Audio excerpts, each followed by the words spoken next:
उन्नाव के अजगैन थाना क्षेत्र के ग्राम अजीजपुर निवासी पीड़ित नरेंद्र कुमार ने एसपी के दरबार में शिकायती पत्र देकर न्याय की मांग की है। उन्होंने बताया है कि 10 दिन पहले ही उन्होंने थाना अजगैन में शिकायत दी थी, लेकिन अभी तक कोई कार्रवाई नहीं हुई। पीड़ित परिवार का आरोप है कि स्थानीय पुलिस सुलह समझौता का दबाव बना रही है। वहीं दबंग अध्यापिका अनुपमा वास ने जाति सूचक गाली से परिवार को परेशान किया और सुलह के लिए दबाव डाला। नरेंद्र कुमार ने चेतावनी दी है कि अगर उनकी बेटी को न्याय नहीं मिलता है तो वे मुख्यमंत्री के दरवाजे तक जाएंगे। नरेंद्र कुमार, क्या मामला? पुलिस अधीक्षक क्या आप आए? क्या मामला है? मामला ये है कि हमारी बिटिया जो है कहाँ के रहने वाले हैं? ग्राम अजीजपुर और प्राथमिक विद्यालय बकरी गंवा में हमारी बच्ची पढ़ती है। थाना कौन सा? अजगैन। हाँ, फिर ग्राम अजीजपुर, पोस्ट रैनापुर अजगैन। प्राथमिक विद्यालय बकरी गंवा में हमारी बच्ची पढ़ने जाती थी। 29 तारीख को कुछ बड़े बच्चों ने उसे मारा। मैंने मैडम से शिकायत की, वहाँ के प्रिंसिपल जो हैं अनुपमा वास, उन्होंने उल्टा सीधा गाली गलौज करके बदतमीजी से बात की है और बोलने लगी जो करना करो जाके। सूचक गालियाँ देते हुए बोलने लगी जो करना है तुम्हें करो जाके, हम किसी से डरते नहीं। फिर क्या हुआ? फिर क्या, हमने अजगैन थाने में एक एप्लीकेशन दिया 29 तारीख को शाम को। कार्रवाई हुई? जी, कुछ कार्रवाई नहीं हुई। आज सिपाही हमारे घर गए हैं, आज गए। 29 तारीख का मामला है और जबरन उसमें रिपोर्ट में लगा दिया गया कि बच्ची जो है रोड से गिरी हुई है। अच्छा, तो 10 दिन हो गए, अभी कोई कार्रवाई हुई नहीं? कोई कार्रवाई नहीं हुई और जबरन उस पर OTP मांगी जा रही। OTP बताओ, ये सॉल्व कर लो, मामला तुम्हारे भाई का चल रहा है, नहीं तुमको उसमें परेशानी होगी। अरे भाई का मामला है तो हम अपने बच्चों को मरवा डालें या अपनी बीवी को मरवा दें? तो पुलिस का क्या कहना है? पुलिस का कहना यही है कि ये OTP आ रही है, इसमें सुलह समझौता कहानी ख़त्म करो इस मुकदमे की। आप क्या चाहते हैं? हम इसमें कार्रवाई चाहते हैं कि जो बच्चों के साथ हो रहा है, जो हमारे बच्चे के साथ हुआ, दूसरे बच्चों के साथ ना हो। अयोध्या से खबर है, जहां बीकापुर कोतवाली पुलिस ने 2 से 3 सितंबर की रात मंगारी गांव के पास मोटरसाइकिल और रुपए की लूट का सफल अनावरण किया है। ऑपरेशन त्रिनेत्र के तहत लगाए गए कैमरों की मदद से यह सफलता मिली है। एसपी ग्रामीण बलवंत चौधरी ने पुलिस लाइन सभागार में प्रेस वार्ता कर बताया कि मंगलवार बुधवार की मध्य रात्रि लगभग 1:05 पर अभियुक्त अवनीश कुमार चौबे को गिरफ्तार किया गया और चौबेपुर ग्राम अंजना थाना पूरा कलंदर का निवासी है। उसके पास से लूटी गई मोटरसाइकिल और 500 रुपये बरामद किए गए हैं। अभियुक्त की गिरफ्तारी में बीकापुर कोतवाल, लालचंद्र सरोज और कोतवाली पुलिस की टीम शामिल रही। यह सफलता बीकापुर पुलिस की कड़ी मेहनत और ऑपरेशन त्रिनेत्र के तहत लगाए गए कैमरों की वजह से मिली है। इस ऑपरेशन का मकसद अपराधों पर अंकुश लगाना और अपराधियों को पकड़ना है। दिनांक 2/3/9/2025 की रात को श्री अमित कुमार तिवारी है, जो कि परोमा के रहने वाले हैं।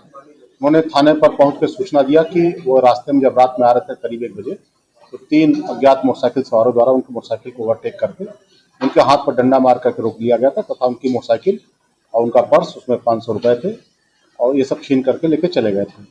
इस सूचना पर तत्काल पुलिस सक्रिय हुई। पुलिस ने सुसंगत धाराओं में अभियोग पंजीकृत किया और इस घटना के अनावरण के लिए हमने 2 टीमें लगाई हुई थी। प्रभारी निरीक्षक कोतवाली के नेतृत्व में इस घटना का सफल अनावरण किया गया है। ऑपरेशन त्रिनेत्र सर्विलांस के माध्यम से इस घटना का खुलासा करने में सफलता प्राप्त हुई है। जो आरोपी पकड़ा गया है अवनीश कुमार चौबे पुत्र शिवमृत चौबे, ये अंजना थाना पूरा कलंदर का है। इसने अपनी पूछताछ में बताया कि हम 3 लोग थे, इसमें उसी गांव के एक अंकित चौबे, दूसरे अनिल द्विवेदी, ये 3 लोगों ने मिलकर इस घटना को कारित किया था। जो ये आरोपी पकड़ा गया है, इसकी निशानदेही पर जो लूटी गई मोटरसाइकिल है और जो पैसे गए थे वो बरामद किए गए हैं। इनको विधिक कार्रवाई करते हुए जेल भेजा जा रहा है। अन्य जो 2 वांछित है उनकी भी तलाश की जा रही है, शीघ्र भी उनको गिरफ्तार किया जाएगा। क्षेत्र में लगातार वाहन स्वामियों द्वारा चालकों के उत्पीड़न और शोषण की शिकायतें सामने आ रही है। चालकों का कहना है कि उनसे मनमाने तरीके से लंबे घंटे काम करवाया जाता है, उचित वेतन नहीं दिया जाता है और कई बार बिना कारण वाहन से निकाल दिया जाता है। इसके अलावा दुर्घटनाओं और बीमा संबंधी मामलों में भी वाहन मालिक जिम्मेदारी से बचते हैं, जिससे चालकों और उनके परिवारों को आर्थिक व मानसिक कठिनाइयों का सामना करना पड़ता है। इस गंभीर समस्याओं के समाधान हेतु वाहन चालक कल्याण समिति का गठन किया जा रहा है। समिति की पहली बैठक 13 सितंबर 2025 को शनिवार शाम 4 बजे इमली घाट मैदान लाल कुआं में आयोजित की जाएगी, जिसमें सभी चालकों को आमंत्रित किया गया है ताकि एकजुट होकर अपनी समस्याओं को मजबूती से उठाया जा सके। समिति के संयोजक हुकुम सिंह कोरंगा और परवीन सिंह ने बताया कि यह संगठन चालकों के अधिकारों की रक्षा के लिए निर्णायक भूमिका निभाएगा। इसी क्रम में आज उत्तराखंड वाहन चालक संघर्ष समिति के प्रतिनिधियों ने सामाजिक कार्यकर्ता पीयूष जोशी से मुलाकात कर उन्हें बतौर संरक्षक समिति से जुड़ने का आमंत्रण दिया। श्री जोशी ने आश्वस्त किया कि वह हर स्तर पर चालकों की लड़ाई में साथ खड़े रहेंगे। उन्होंने कहा कि जिस तरह से राज्य में श्रमिकों, छात्रों और बेरोजगार युवाओं की आवाज़ को एकजुट किया गया, उसी तरह से चालकों के हक की लड़ाई भी लड़ी जाएगी। पीयूष जोशी ने सभी चालकों से अपील किया कि वे अधिक से अधिक संख्या में 13 सितंबर को इमली घाट मैदान पहुंचे और इस ऐतिहासिक बैठक को सफल बनाएं। नमस्कार सभी ड्राइवर भाइयों को, मैं हुकुम सिंह कोरंगा। आज मेरा मुख्य उद्देश्य आप लोगों के बीच आने का ये है, मैं एक संघर्ष समिति बना रहे हैं ड्राइवरों के लिए, जो 13 सितंबर को इमली घाट मंदिर में रखा गया है। ये पूरे उत्तराखंड के जितने भी ड्राइवर भाई हैं उनके पीड़ा को देखते हुए ये कदम उठाया है। तो मैं ये कहना चाहता हूँ, जितने भी ड्राइवर भाई हैं 13 सितंबर को इमली घाट गेट के सामने फील्ड में आके अपनी समस्या रखें। ये सभी समस्या को देखते हुए, सभी ड्राइवरों की समस्या को, सभी का दर्द देख के मतलब एक कोशिश करने की शुरुआत करी है, मुहिम छेड़ने की शुरुआत करी है। तो हम जो भी हो सकता है, जैसे भी हो सकता है, तन मन धन से सभी ड्राइवर भाई के बीच खड़े रहेंगे। हम ड्राइवरों के लिए हम लड़ाई लड़ने के लिए ये संघर्ष समिति बना रहे हैं। और मैं ज़्यादा ना कह के दो बात हमारे पीयूष भाई कहेंगे, जो समाज सेवी हैं। नमस्कार सभी को। आज कोरंगा जी हमारे पास आए थे और उनका एक अच्छा विजन है कि जो संघर्ष समिति वाहन स्वामियों को लेकर आज तक कोई संघर्ष समिति नहीं बनी, और वाहन स्वामी जो वास्तव में जो वाहन मालिकों को कमाकर रोजी रोटी दे रहे हैं, उनके लिए एक संघर्ष समिति का गठन करना इनकी एक अच्छी सोच थी। और इसको लेकर 13 तारीख को जो इमली घाट है वहाँ पर इन्होंने एक बैठक रखी है। तो मेरा निवेदन है ज़्यादा से ज़्यादा संख्या में जितने सामाजिक लोग हैं वो भी जुड़ें, और जो ड्राइवर हैं, जो ड्राइवर वास्तव में कहीं ना कहीं अगर वाहन स्वामियों से अगर पीड़ित हो रहे हैं, तो उन सभी से निवेदन है कि आप लोग अधिक से अधिक संख्या में पहुँचें। और इन लोगों ने निवेदन किया है बतौर संरक्षक और मार्गदर्शक इनके साथ मैं सहयोग करूं। तो मैं पूरा विश्वास दिलाता हूं कि जहां पर भी अन्याय होगा इनके साथ मैं तन मन धन हर प्रकार से इन लोगों के साथ खड़े रहूंगा, और हर संघर्ष में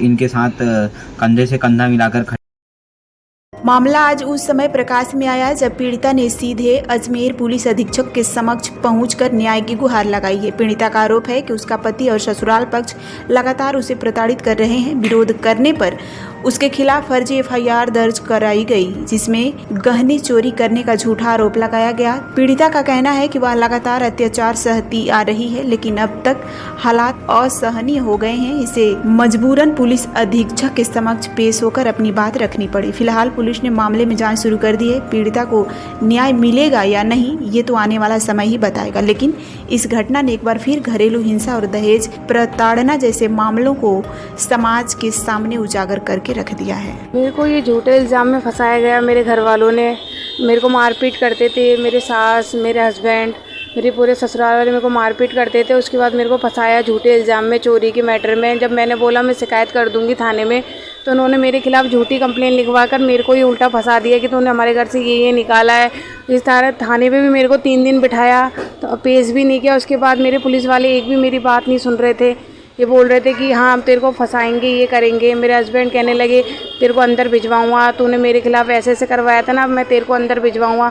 ताकि मेरे पे इतना झूठा इल्ज़ाम लगाया गया है जिसकी कोई बात नहीं। कहाँ का है ये मैटर? ये अजमेर का ही, गणेश गुवाहाटी पंचीन। थाना कौन सा लगता है? थाना मेरे को थाना याद नहीं है क्योंकि मैं थाना देखा नहीं था। किशनगंज थाना है। आज विज्ञापन देने आए, क्या दिन आया? हम विज्ञापन पे पति का नाम शुभम जैन है, सास का सुमन जैन है। प्रधानमंत्री टीबी मुक्त भारत अभियान की तीसरी वर्षगांठ के अवसर पर जिला पदाधिकारी रिची पांडे ने जिले में 200 यस्मा यानी टीबी मरीजों को न्यूट्रिशनल सपोर्ट के तहत फूड बास्केट वितरित किए गए। उन्होंने राष्ट्रीय यस्मा उन्मूलन कार्यक्रम के तहत जिले में हो रहे कार्यों पर संतोष व्यक्त करते हुए सभी जनप्रतिनिधियों, व्यापारियों, शिक्षण संस्थानों के प्राचार्यों एवं समृद्ध व्यक्तियों से निश्चित मित्र बनाने की अपील की। उनका कहना है कि जन भागीदारी से ही सीतामढ़ी जिले में यस्मा उन्मूलन का लक्ष्य प्राप्त किया जा सकता है। अपर मुख्य चिकित्सा पदाधिकारी व जिला यस्मा पदाधिकारी डॉक्टर जेड जावेद ने बताया कि सीतामढ़ी बिहार का पहला जिला है। यहाँ सभी डीएमसी केंद्रों में सीबी नेट, ट्रूनेट जांच की सुविधा उपलब्ध हो, जिससे एमडीआर टीबी की जांच की जा सकती है। जिले के सभी स्वास्थ्य केंद्रों पर यस्मा की जांच, इलाज एवं दवा निःशुल्क प्रदान की जा रही है। उन्होंने बताया कि पिछले वित्तीय वर्ष में निश्चय पोषण योजना का 98% भुगतान किया जा चुका है और वर्तमान में वित्तीय वर्ष में 1,17,04,000 रुपये की राशि का 100% भुगतान हो चुका है। अतिरिक्त 1.5 करोड़ रुपए की मांग सरकार से की गई है, जो मिलने पर लाभार्थियों को सीधे डीबीटी के माध्यम से वितरित किया जाएगा। देखिए, टीबी मुक्त अभियान के तहत हम लोग लगातार यहाँ पे प्रयास किए जा रहे हैं कि जो भी हमारे टीबी के मरीज़ हैं उनको उचित उपचार मिल सके, और साथ ही साथ जो टीबी की जल्द से जल्द जांच होकर पहले अगर हम लोग आइडेंटिफिकेशन कर लेते हैं जो भी पेशेंट्स का, तो उससे बहुत जो उपचार है उसमें सुविधा मिलती है। तो आज हम लोग यही प्रयास करेंगे जो फूड बास्केट है वो हम लोग जो टीबी पेशेंट हैं, हमारे ज़िले में लगभग 4731 टीबी के रोगी हैं जिनका उपचार चल रहा है। और हम लोग पहले भी कई बार अभियान के माध्यम से हम लोगों ने अनुरोध किया है कि जो भी जिले के जितने भी हमारे सम्मानित नागरिक हैं, जनप्रतिनिधि हैं, पदाधिकारी हैं, डॉक्टर हैं, सभी लोग आगे बढ़कर निक्षय मित्र बने और जो हमारे टीबी रोगी हैं उनके उपचार में और उनके खान पान, उनको पौष्टिक आहार मिल सके, इसके लिए वो एक प्रयास करें। और इसी कड़ी में हम लोग ये आज फूड बास्केट का वितरण कर रहे हैं, जिसमें हमारे जो सिविल सर्जन साहब हैं, यहाँ डिस्ट्रिक्ट टीबी ऑफिसर हैं, टीबी ऑफिस के और पदाधिकारी कर्मीगण हैं, हम लोग सभी लोग और सामूहिक स्तर से भी बहुत जो यहाँ के सम्मानित व्यक्ति हैं, सब लोगों ने कुछ पेशेंट को एक तरह से गोद लिया, उसका समर्थन कर रहे हैं। और उसी का हम लोग लगभग यहाँ पे 200 फूड बास्केट का वितरण हम लोग यहाँ जिला स्तर से कर रहे हैं और हमारे सारे PHC स्तर पर ये कार्यक्रम का आयोजन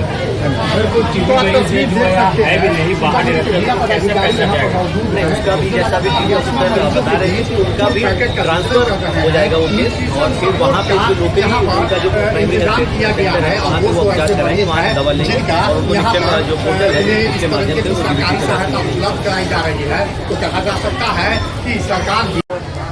धन्यवाद आप सभी पत्रकारों का कि आप लोग आए। आप लोग एक सशक्त माध्यम है, इस माध्यम से मैसेज समाज को और प्रबुद्ध लोगों को, पढ़े लिखे लोगों को, डॉक्टर को, इंजीनियर को और जितने भी ऑफिशियल्स हैं यहाँ डिस्ट्रिक्ट के, उनको ये मैसेज देना चाहता हूँ कि आप सभी लोग टीबी मरीजों को गोद लें और निश्चय मित्र बने। निश्चय माने टीबी, मित्र माने मित्र, टीबी का मित्र बने, गोद लेके वो आपसे संभव 2, 4, 5, 10, 20, 25, 50। अभी DM सर उद्घाटन करके गए हैं इस डुमरा PHC में लगभग 100 मरीजों को गोद लिया गया है, टीबी मरीजों को। और उसमें जो है हमारे LT शमीम साहब ने 50 लिया है, पंकज जी ने 20 लिया है, CS सर ने 10 लिया है, हमारी ये DPC नोएडा है इन्होंने 5 लिया है। इस तरह से डिफरेंट लोगों ने लिया है। इसके पहले माननीय संसद महोदय द्वेष चंद ठाकुर जी ने भी लिया था 30 मरीजों को गोद सेकंड टाइम। तो मेरा ये आह्वान रहेगा सभी लोगों से, प्रबुद्ध लोगों से, मीडिया कर्मियों से, पंचायती राज पदाधिकारी से, पंचायती राज के मेंबर से, मुखिया से, सरपंच से, माननीय विधायक महोदय से, सभी लोगों से मेरा दरखास्त रहेगा कि आप लोग आगे बढ़िए और टीबी मरीज को गोद लीजिए। देखिए ये न्यूट्रिशनल फूड बांटने का क्या सेंस है, इसका क्या अर्थ है, क्या हो जाएगा ये न्यूट्रिशनल बास्केट है, कोई ज़्यादा का नहीं है, मात्र 600 रुपये का ये बास्केट है। जिसमें सोयाबीन है, दाल है, दूध का पैकेट है, बिस्कुट है।